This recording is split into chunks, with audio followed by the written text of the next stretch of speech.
नमस्कार, मैं हूं सौम्या और आप देख रहे हैं डीएनए न्यूज। चलते हैं खबरों की ओर। धमतरी जिले के रुद्री नहर में 24 अप्रैल को 20 साल के युवक भावेश देवांगन की लाश मिली थी। 3 दिनों की जांच के बाद मामले का खुलासा हो गया है। रुद्री पुलिस ने मृतक के 3 दोस्तों के खिलाफ हत्या के आरोप में 2 नाबालिग सहित 3 लोगों को गिरफ्तार कर लिया है। त्रिकोणीय प्रेम प्रसंग इस हत्या की वजह बना। इस मामले में मृतक सभी आरोपी और त्रिकोणीय प्रेम प्रसंग का केंद्र बनी युवती सभी कांकेर जिले के रहने वाले हैं, लेकिन इस योजनाबद्ध हत्या को धमतरी में अंजाम दिया गया।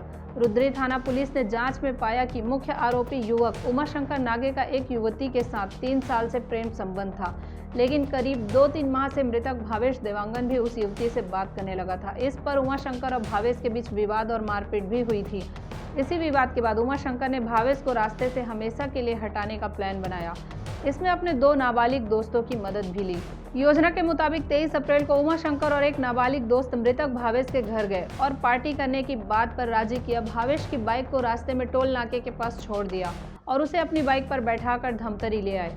धमतरी में उमाशंकर ने एक और नाबालिग दोस्त को भी अपने साथ लिया, जो धमतरी में किराए का कमरा लेकर रहता है। ये चारों शराब खरीदकर रुद्री नहर के किनारे गए। वहां भावेश को जमकर शराब पिलाई। उसके नशे में धुत होने के बाद उसके कपड़े उतारे और गहरे पानी में फेंक दिया। इसके बाद भावेश का मोबाइल, पर्स और बाइक लेकर चले गए।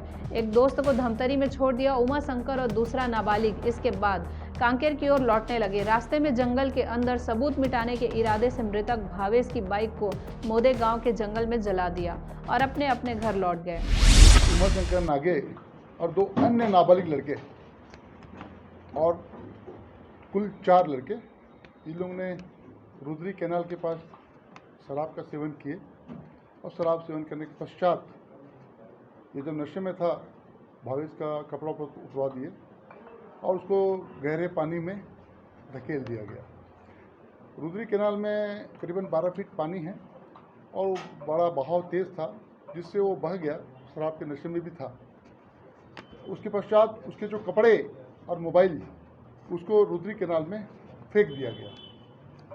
और इस मामले को छिपाने के लिए एक नाबालिग लड़का धमतरी का है, तो धमतरी उसको वापस कर दिए।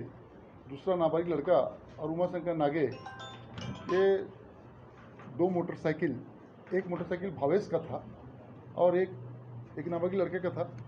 दोनों मोटरसाइकिल में लोग घटनास्थल से रवाना होकर ग्राम मोदे, ये थाना कुरर, यहाँ के जो जंगल क्षेत्र है, वहाँ जाके मोटरसाइकिल को उन्होंने जला दिया। जलाने के पश्चात वो आ गए। उधर भावेश के परिजनों ने उसके नहीं लौटने पर थाने में गुमशुदगी दर्ज करवाई। पतासाजी में जानकारी मिली कि भावेश उमाशंकर के साथ देखा गया था।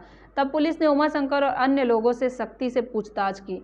तब आरोपियों ने बताया कि उन्होंने भावेश को मारकर नहर में फेंक दिया है। तब धमतरी पुलिस ने भावेश की लाश को खोजना शुरू किया। बाद में 24 अप्रैल को भावेश की लाश घटनास्थल से करीब 3 किलोमीटर दूर नहर से बरामद की गई थी। शुरू में इस घटना को एक हादसा समझा जा रहा था, लेकिन मौके से मृतक के पर्स, मोबाइल का गायब होने और कांकेर के जंगल में जली हुई बाइक का मिलना और इन सब के बाद मृतक के मामा का लगातार इसको हत्या होने का दावा करना, इससे पुलिस गहराई से जांच के लिए दबाव में आई। सभी के मोबाइल फोन के लोकेशन ट्रैक किए गए, कॉल डिटेल ली गई, दोस्तों से पूछताछ का सिलसिला चला और आरोपियों ने अपना गुनाह कबूल कर लिया और इसको अंजाम देने की वजह का भी खुलासा कर दिया। मुख्य आरोपी उमाशंकर नागे और उसके 2 नाबालिग दोस्तों को हत्या के आरोप में गिरफ्तार कर लिया गया है। और इस बारे में जब विस्तृत छानबीन पूछताछ की गई तो मामला ज्ञात हुआ कि उमाशंकर का 3 साल पूर्व 3 साल तक एक युवती के साथ प्रेम प्रसंग चला और ये दिसंबर महीने से 4 महीने पहले भावेश का उस लड़की से संपर्क हो गया, प्रेम प्रसंग हुआ। इससे उमाशंकर नागे जो है बहुत गुस्से में रहा और इसी की परिणति उसको वहाँ लेके रुद्री में जाके उसको हत्या करने के आशय से नशे में धकेल दिया गया। और इसके बाद साक्ष्य छिपाने के लिए मोबाइल को नहर में फेंक दिया गया, कपड़े भी फेंक दिया गया और मोटरसाइकिल को दूर ले जाकर जला दिया गया, ताकि बाद में मोटरसाइकिल मिले तो लोग विभिन्न प्रकार का आशंका करें। मरने पर वो मोटरसाइकिल भी जब्त हो गई है, जला हुआ, और अपराध प्रमाणित पाया गया। इनके कॉल डिटेल्स वगैरह सब आपस में बातचीत करना पाया गया और इन्होंने स्वीकार भी किया। इसके आधार पर तीनों आरोपियों को, 2 एक आरोपी और 2 बालक हैं, नाबालिग विधि संगत बालक, तीनों को गिरफ्तार किया गया है। अभी जुडिशियल रिमांड में भेजा गया है।